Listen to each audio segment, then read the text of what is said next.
Welcome back to day 81 of our chess journey to 1500 ELO on chess.com.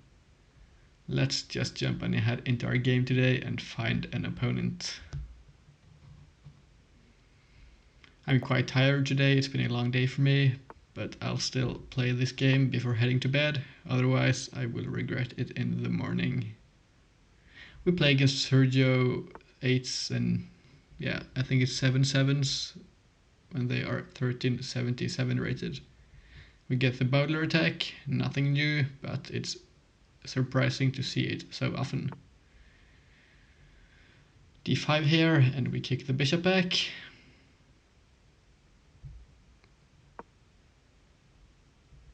We will pre-move the capture. I think here after bishop to b5, knight to c6 is best. Blocking here and allowing the doubling of the pawns. I typically prefer playing knight to d7 here and playing for a6 and kicking the bishop out. The difference is quite small in terms of evaluation, but that's just how I like it, to keep the bishop here. Our opponent goes for this check. So how do we respond here? I think our best option is bringing the bishop out here,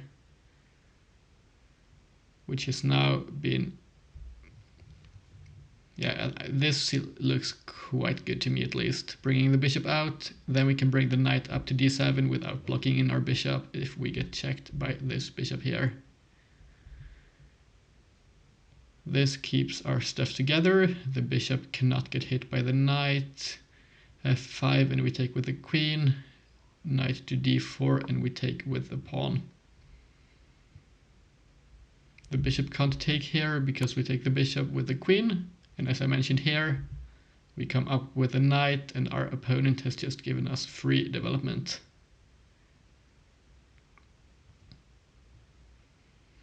There might still be an argument for knight to c6, but I don't quite enjoy the thought of willingly doubling our pawns here.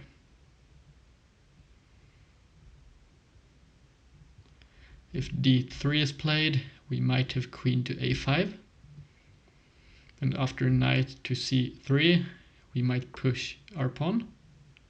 But instead we get this, the knight comes up. We are still pinned.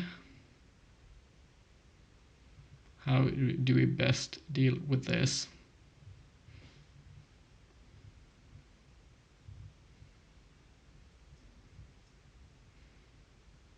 I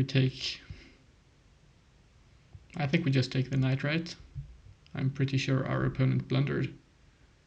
If we take the knight and our opponent takes our knight, we take the knight with the king. If they check us, we come to c7, I think, and hold everything together. So this just seems like a blunder to me. I can't see a convincing argument here against taking the knight. So let's grab it. We hit this pawn as well. And what does our opponent do here?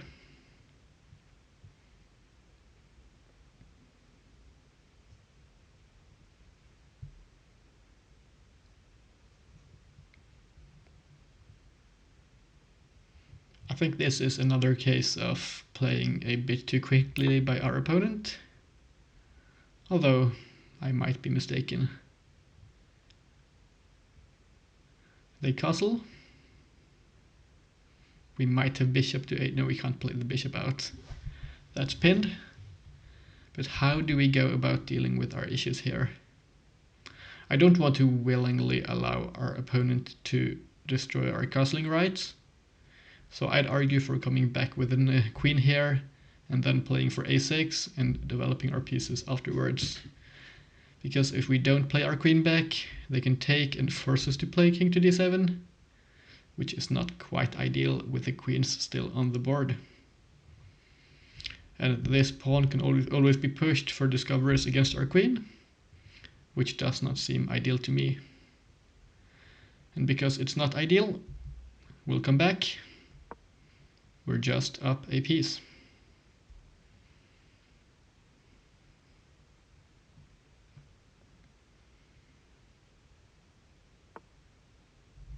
The knight comes up, applying pressure to our pawn here. I think we can develop our knight to f6 and defend it. There is no threat here, at least as far as I'm aware. This helps us prepare for castling. We don't want to bring the knight to e7 because our bishop wants to come out and we want to castle eventually. Still, we have a6 in our pocket here to kick the bishop out. And if they take, we are happy. We'll take the bishop. And we should be in a great spot up a full piece.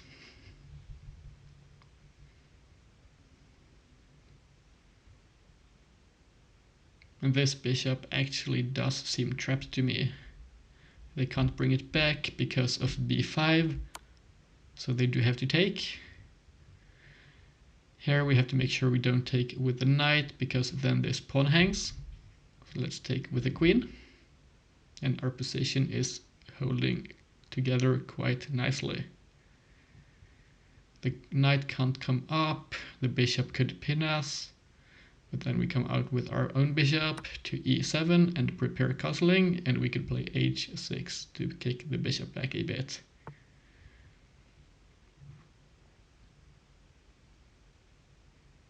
Just checking to make sure we don't have better moves, which we very well might. But I'm not really seeing any. I'm seeing no candidate moves.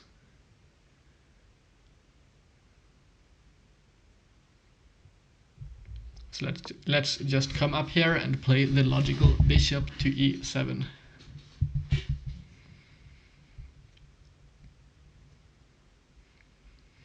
As I mentioned, h6 is a move.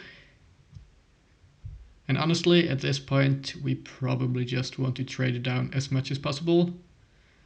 If the queens leave the board, I'm pretty sure we can be confident in our chances of victory. Simply because, as I've mentioned a few times, we are up a full piece here. Because of our opponent's, which move was it? Move 7 blunder, knight to g5.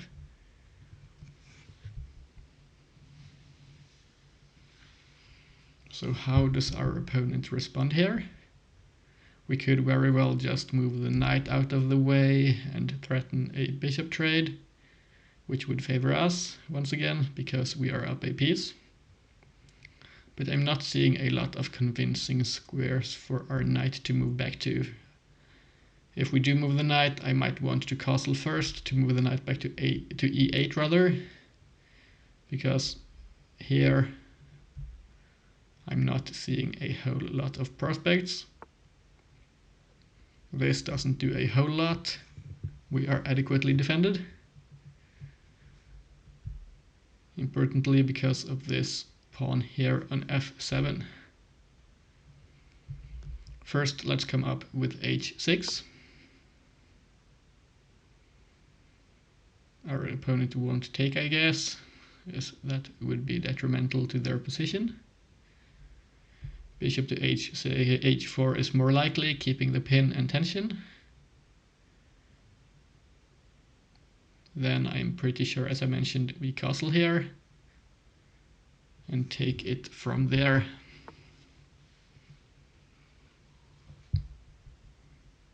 This is a move I played just to get some, basically a free tempo to get some luft for our king in case we need it later on. It does create a slight hook, but I'm not too worried about that, at least not in this position.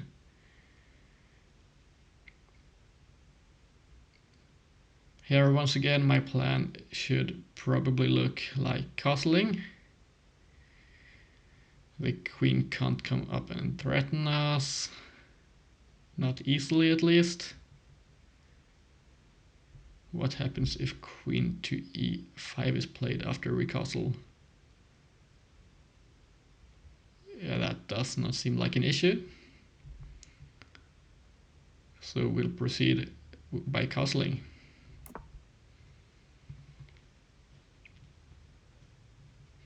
I would like to get our last rook into the game here. Our last rook, this one isn't actually in the game either.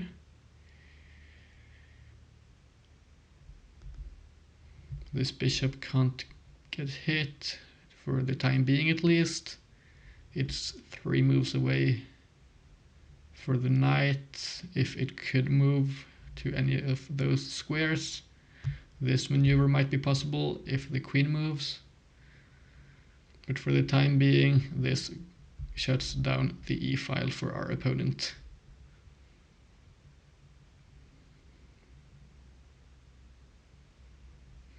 Honestly, I think we have been quite lucky so far. This is not going to be regarding the gameplay on the board, which has been quite nice for us this game, but the place I moved to now, which you guys might have noticed for a while now, I've been talking about having moved.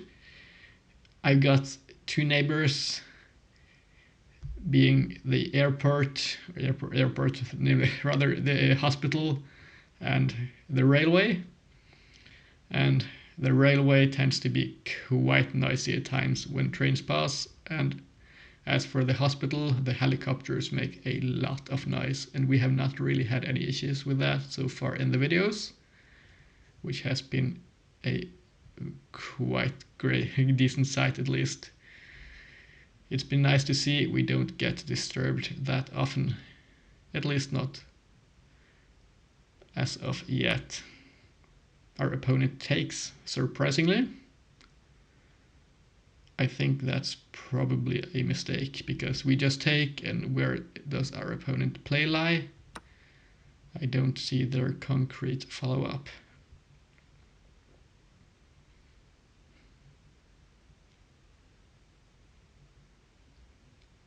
They lost an important attacker here. But well, the knight does reroute. This is currently defended. I think we might have rook f to e8 here, preparing to trade rooks. Because as I mentioned, for every piece that leaves the board, we get 1 step closer to victory. I didn't quite phrase it like that, but that's essentially our position right now. This, and I'm just looking for tactics for our opponent. I am looking at knight to e3, but then after moving our bishop, or even before moving our bishop, we might have a move like d4 to dislodge the knight and force some trades. So let's just play this. As for where the bishop gets moved to, then I wanted it on h7. Staring down here, the pawn chain doesn't quite look like a juicy target, but I think the bishop there might become a strong asset in the long term. Alternatively, we might push d4 and place the bishop here along this diagonal, staring down at our opponent's king.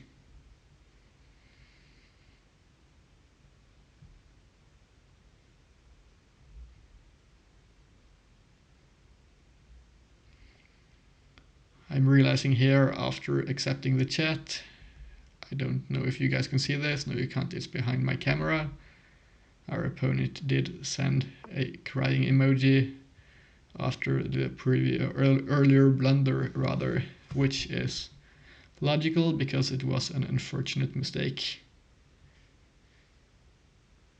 Here I still think, or do I might consider d4 followed by bishop to d5.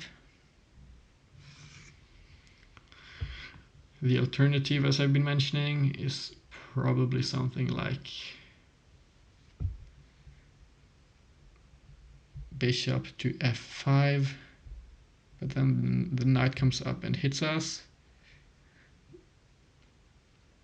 But it's not really much of a threat, I think, because if they trade the knight for our bishop, we just get closer to victory. One step closer.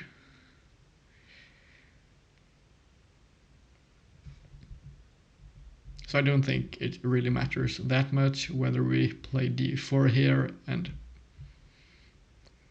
come to this diagonal, or whether we come up here the other way around. However, there might be an argument for coming to this diagonal and dropping back to h5, which I'm honestly quite liking.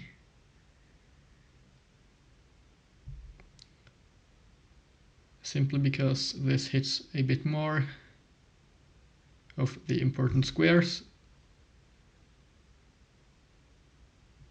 but it doesn't defend our bishop.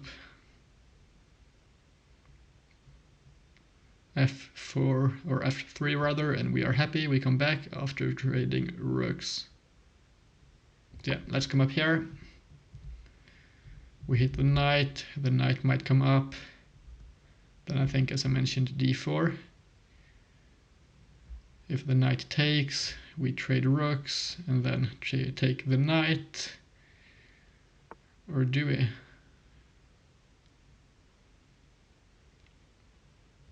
Here, though, I'm realizing this pawn is hanging.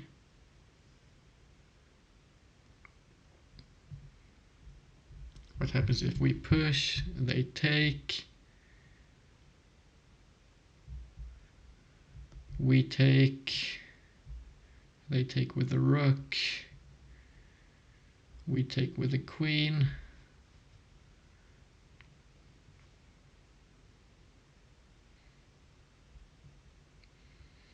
Honestly, I think it's slightly better for us to keep the bishop here. Just making sure the knight does not have any great moves here. There is no forwards knight fork. So let's come back here, and then we'll be playing for d4, forcing the rooks off the board. Still, this is kind of hanging. Now it's truly hanging, I think, because our queen is defending our pawn. It was not in the other line, because once our bishop was taken, we had to move our queen out, leaving the defense of this pawn.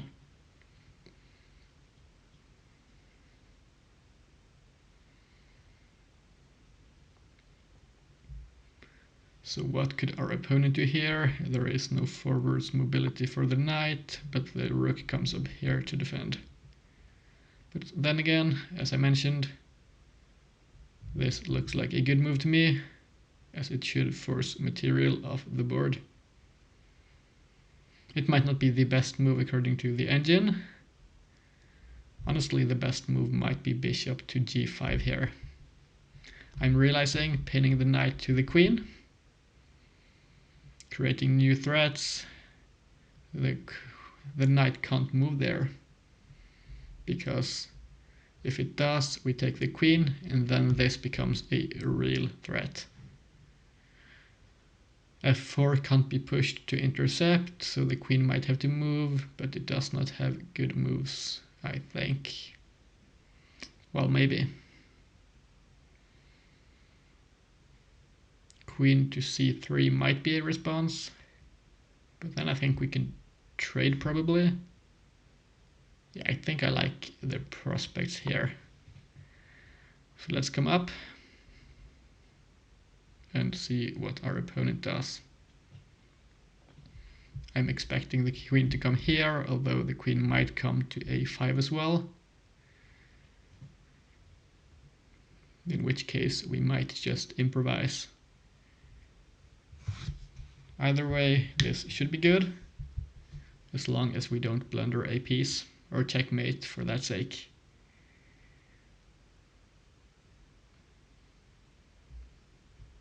If the queen comes here, what do we do? First of all, do we have to react or do we not have to react? We could take, then they could take with the pawn, which might weaken the king, but we can't force any more trades. So how about queen to c3 followed by us pushing d5 or d4 rather. Then the knight comes here to c4, blocking the queen probably, as it's the only forwards move. And then we take the rook. I guess the rook comes in to defend.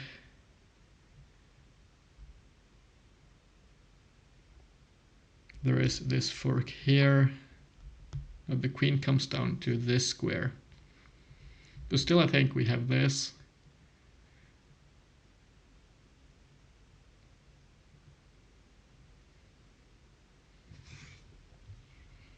Let's say we go d4.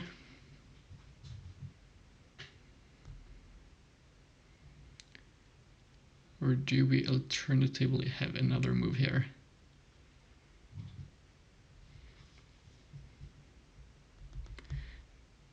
Let's see, d4, knight comes here. This is still a forking threat.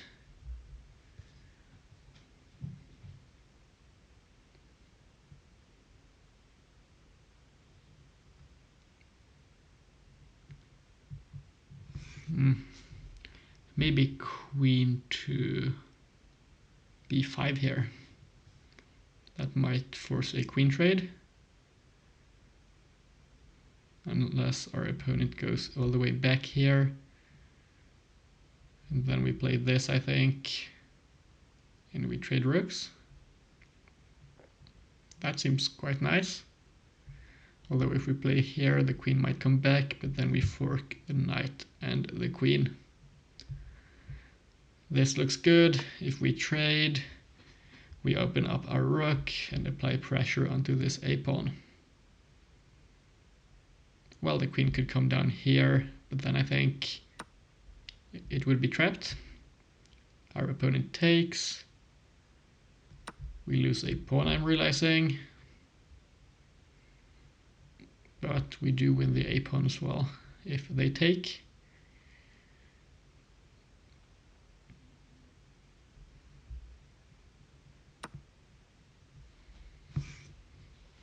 The question we have to ask now is, do we take the pawn first here or do we take the rook?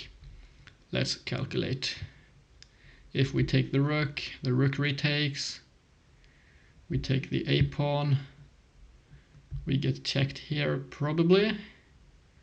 We come to h7. We have checkmate in one with our rook, so our opponent has to respond, and then we win this pawn as well. And I think we just gobble up all the pawns here. At least that does seem likely to me. Well, we can't take this pawn first anyways, because it would hang this rook with a check. The knight does not have any great moves here. I am checking for knight moves, Dave. I know you have been mentioning recently, not only you, others have as well, that I have somewhat of a knight blindness, which is true. So I will be paying a bit more attention to my knight moves in some of those games here.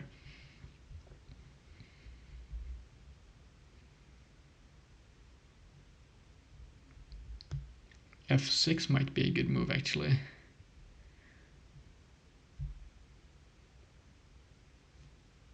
Simply because it would trap our bishop, because this knight controls f4, so f4 might be a trap.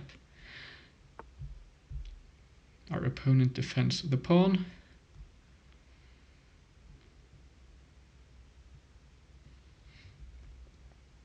What is our ideal response here?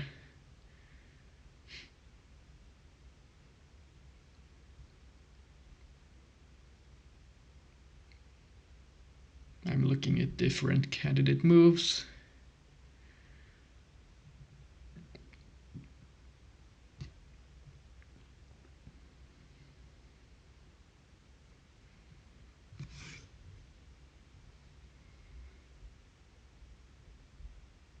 Do we come here with our bishop? We could come back here and kill off the knight moves, at least the forward moves. Then there is this fork. We protect our pawn.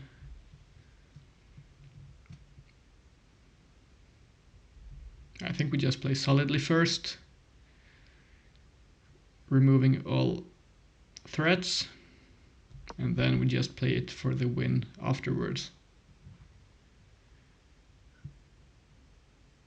This was a good square, quite active.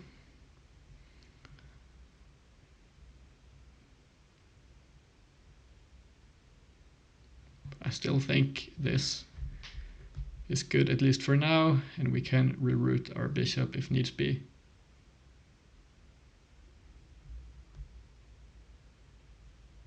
As I mentioned, this knight move here is quite likely to be played, but it's a one move threat. We jump back, our pawn is protected. Where does our opponent go now? Well, our rook is not as active as we might want it to be, but that can be solved at any point in time, I think. This rook does not smile either.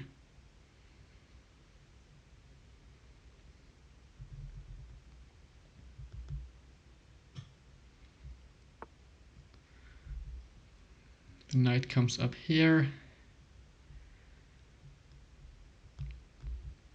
Those two squares here are the most dangerous ones. This is immediately threatened. What happens if we push b6 here? Let's have a look. Pushing b6. And if this is played,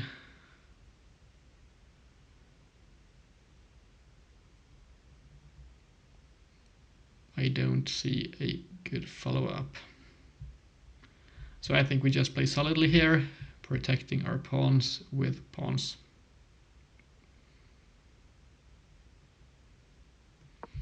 Then we might want to reposition this bishop, as currently it's not doing a whole lot, but we don't have a lot of threats or other targets to go for here. This rook needs to move at some point, although now we could configure our bishop and rook like this, but then c3, but then this pawn is weak, and this bishop here could target it. I'm looking at bishop to g6 here, threatening to take the knight. Is a bit difficult to properly evaluate here, but still we are up a piece, so it shouldn't be the end of the world either way.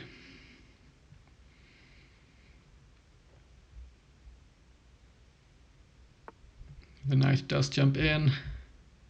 Well, this is the threat, this fork.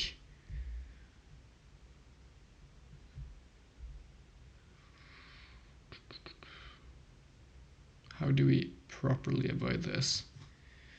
I realized this might be a bit more poisonous than I thought, simply because this is hit as well, which I didn't initially realize. But there should not be any worries here. I think we can push to b4, and if they jump in here, we come back to a8 with our rook, and our stuff is protected.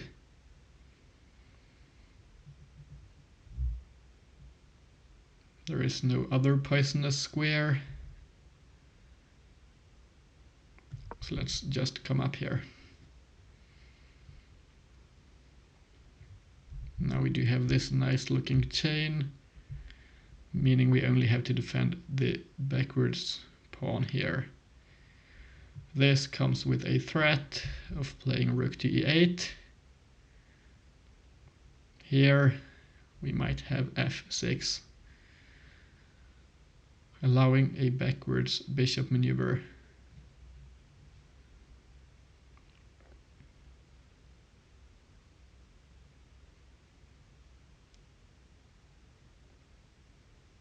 If the rook leaves the back rank, we have checkmate. Still scanning for knight threats, but I'm not seeing anything too heinous.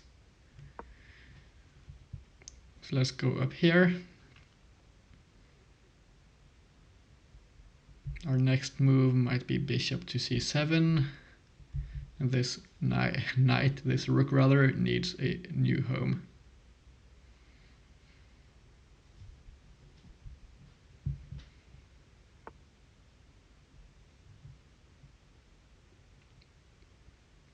Okay, they go here, allowing the rook to move. But now I think we come here, rejoining the game with our rook.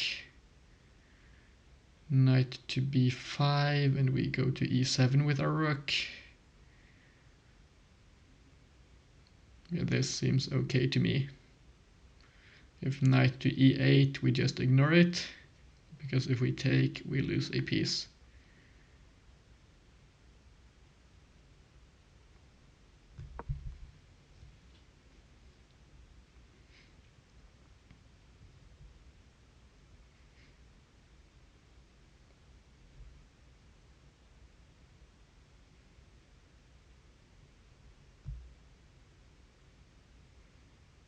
Still, I don't quite know why I played here instead of following the previous plan of going bishop to c7.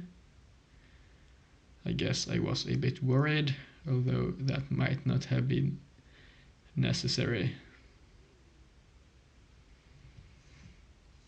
Still, we do threaten playing rook to e7 now, taking control of the e-file.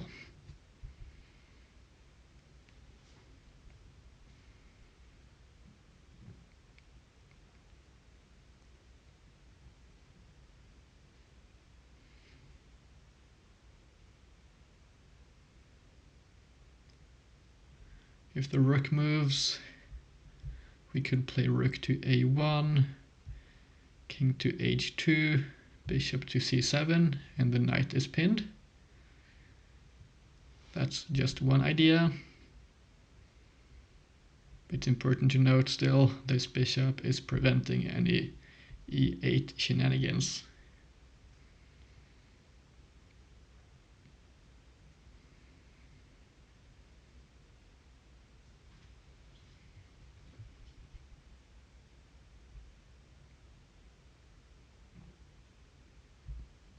Still, bishop to c7 is quite powerful. This Luft does nothing once we get onto this diagonal here.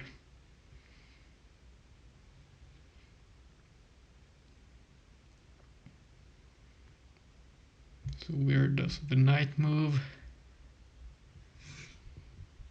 There is no threat following this.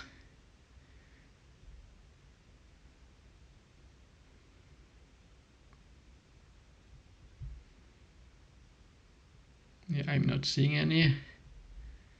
If the knight goes to e8, we might even have rook to d7, followed by king to f8. And that might trap and subsequently win the knight, I think.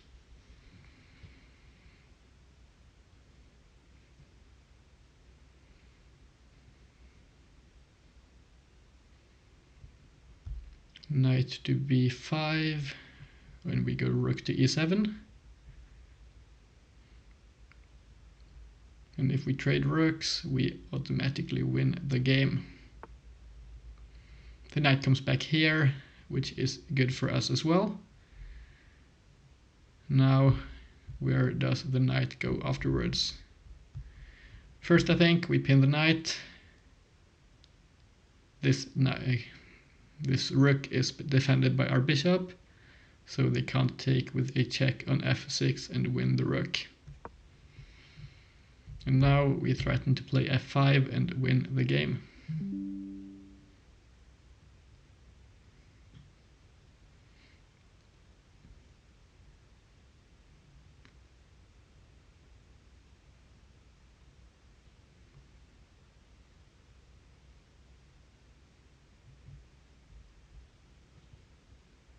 So what could our opponent play? Honestly, I'm not quite sure. This knight move might have been a mistake. But I'm looking for ways to salvage the position here. As I mentioned, once we trade one more piece, this game should be a pretty comfortable win. It should already be, to be honest, but I kind of misplayed our pieces over the span of a few moves, so we got a somewhat awkward position.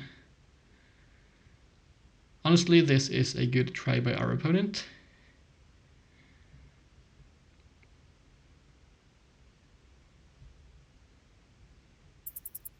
Playing on the A file. I think I'd like to bring the...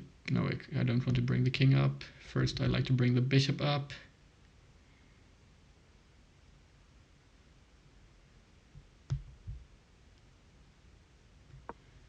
Like this. If we get checked, we come up to f7. And then I don't see their move. I was looking at rook to a7 there, wondering whether it was a threat or not. I evaluated it as not being a threat.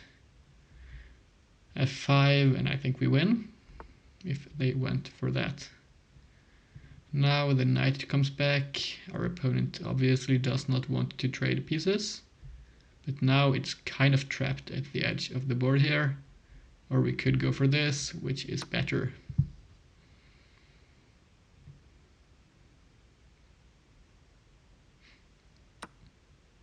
Now we finally get in. Do we just come up immediately? I think we can, and collect the pawns. Although there is a threat of losing pawns here, so maybe this is quite passive though. Yeah, let's not play it too slowly. We can still win with this. There is no need to overcomplicate. We get this.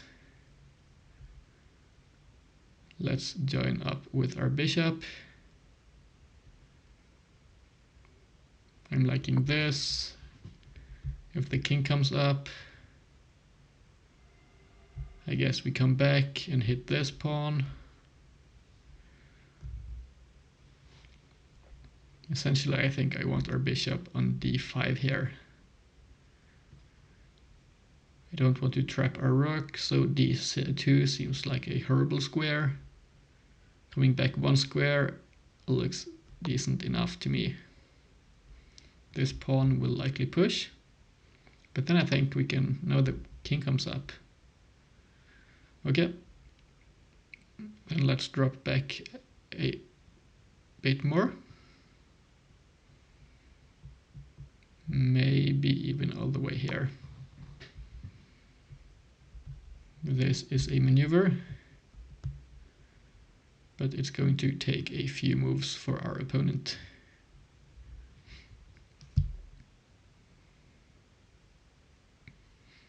We need our king to join.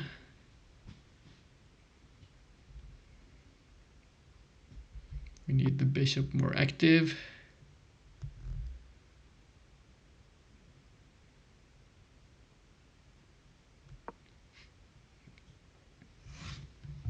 We might have to play rook to b8, but that might not be the end of the world. It takes a bit longer to convert than I expected it to, but still we are in a decent position here.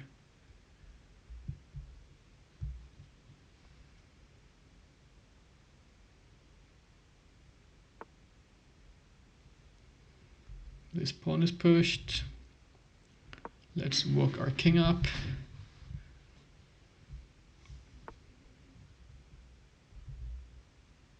I think Does it make much of a difference? Not necessarily. Here, and we threaten h5 maybe, trading off some pawns.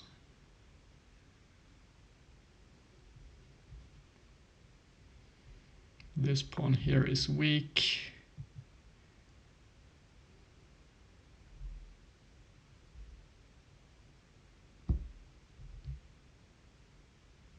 This looks good to me.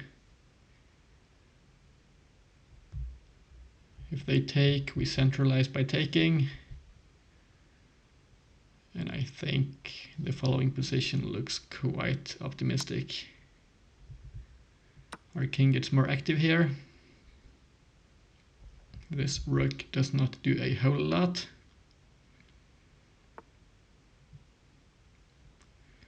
They come back, hitting this pawn.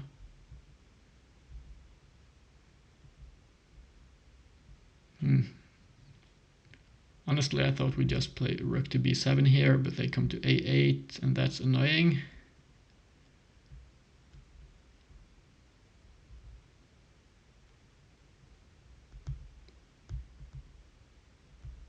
But it's not that bad, I think. Rook to a8, we go rook to e7. And they come back. And now I think we get the activity. We can come in here. If this is threatened, we have this, rook to e6, for example. Now I think we might win a pawn here. g3 might be pushed.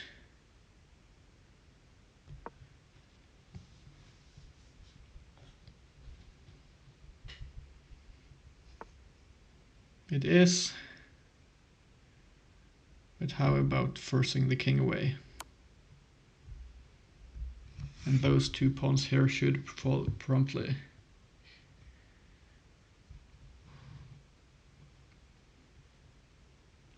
And being up a bishop and two pawns here should be quite decisive.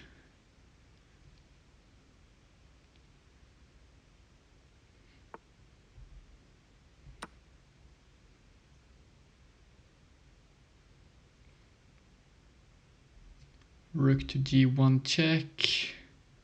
And we take the pawn, I think. I'm not seeing any threats.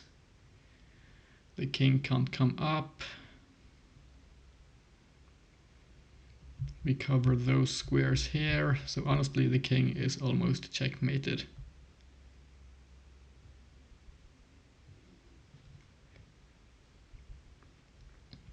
Still, rook to a6 might be a move, but we get this instead. We don't have to react, I'm pretty sure. If they take, we take, and that's good, I think. So instead, we take the pawn.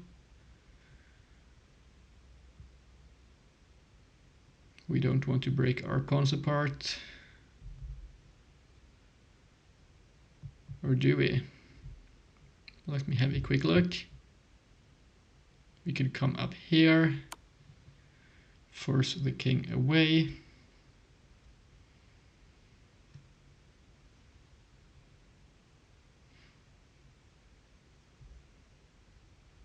Probably to this square. And then I think we can take.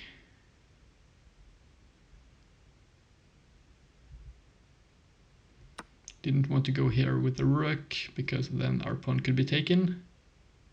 Or honestly, it couldn't. I realized. Well, anyways. This pawn goes up the board. Or do we have this?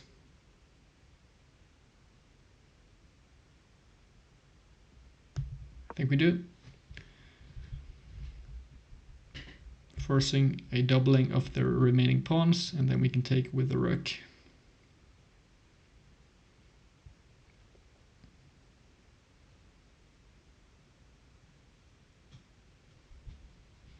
We had 1 second there, So I'll try not to lose on time here. Now we come up here, and now this should be quite easy of a conversion.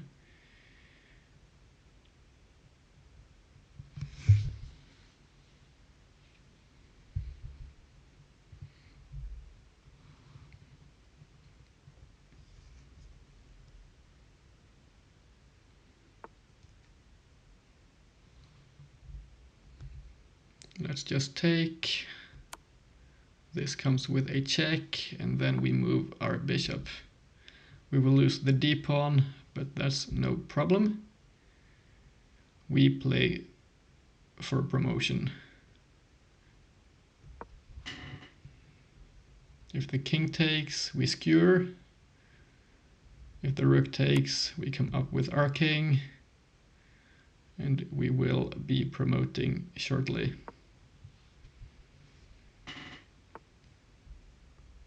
Our rook gets hit. Okay. Then I think we cut off the king now from the game. Now the king can't interfere on this side.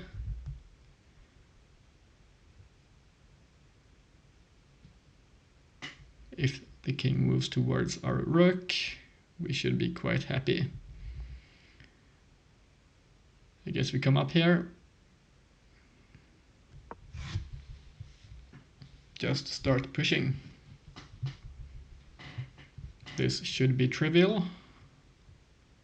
We just have to keep our stuff protected. Here we come back, I think. Back here even to defend our h-pawn.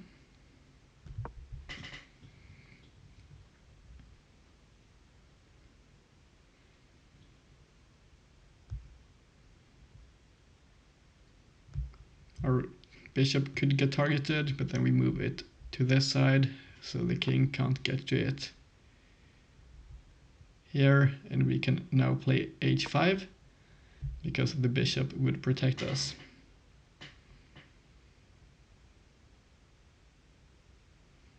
So now we do have the configuration needed to push our pawns and win the position.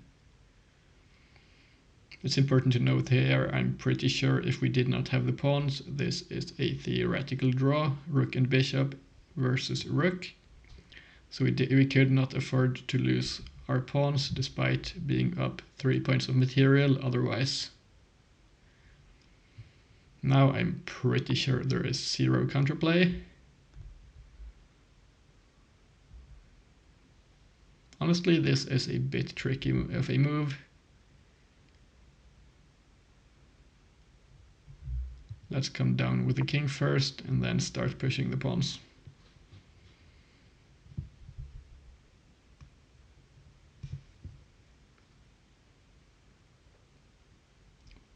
If we played g4 there, our h-pawn might be targeted.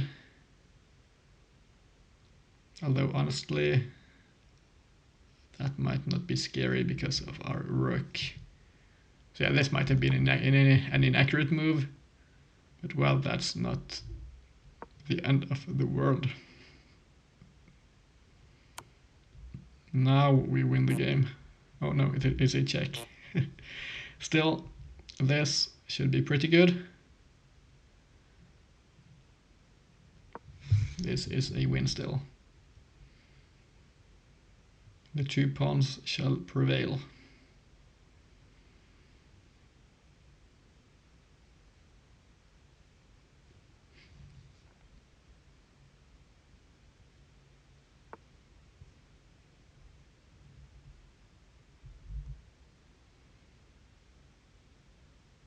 Let's go here.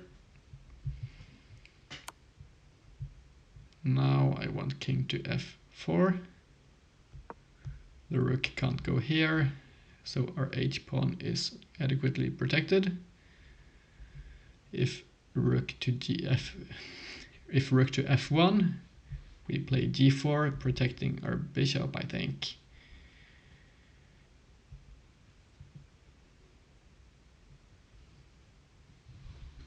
Now we might advance here in 3 moves, 3 consecutive moves, and we should have a queen.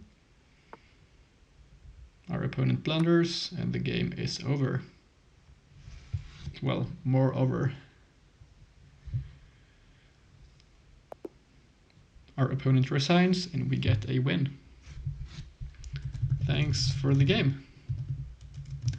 Well played to our opponent today. Despite the early blunder, they held on for a long time here without any more big blunders as far as I'm aware, although the game review might not be that happy with our opponent. We will see promptly. So today we played with 91.4 and our opponent played with 85.2. Following this graph here, it looks like we got and kept a pretty nice advantage. And honestly, we did not even make a single inaccuracy over the span of, I think it was 58 moves. 50, well, even more. It was 65 moves. So we did not make a single inaccuracy for 65 moves. Wow, that's really nice. I definitely don't mind seeing that. This was good. As I mentioned here, I'm aware of knight to c6 being best, but I personally prefer this, although the evaluation changes by about 0.2. This just lost the game, pretty much. I didn't quite consider this queen move here. I prefer playing a bit more solidly, not risking to uncastle our king. Or not really uncastle, but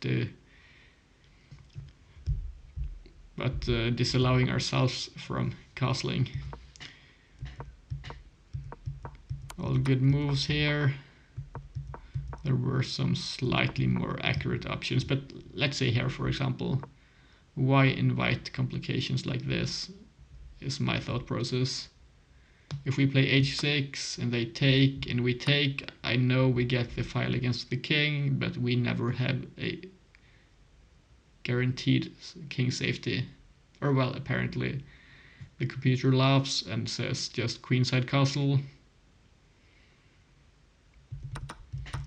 Well, I wouldn't have played like that, although I do see it being an option. Let's go back to this review to get some more feedback. All great moves here. This was not the best move. Apparently a5 was good. a5. I guess that does make some sense, considering the move was played by our opponent, or rather queen to a5, being a decent infiltration move later on. Here. Now this was just good for us, right? But apparently playing b5 was better. I didn't see b5 in the game. If I did, I might have considered it, but I don't know for sure. Still, this was just good. This was not the best. I'm curious to see what the best move here was. f5 apparently.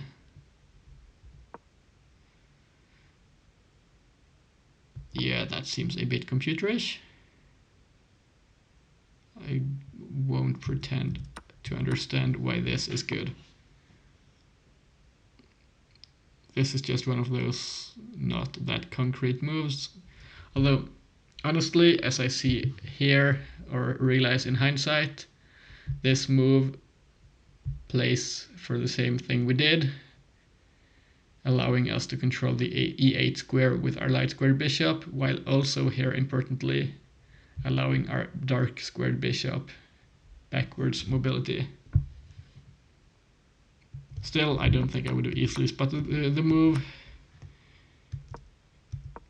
This was all good. Let's jump on back to this analysis here. All good moves. This was good as well. This pin worked. This was good. We took.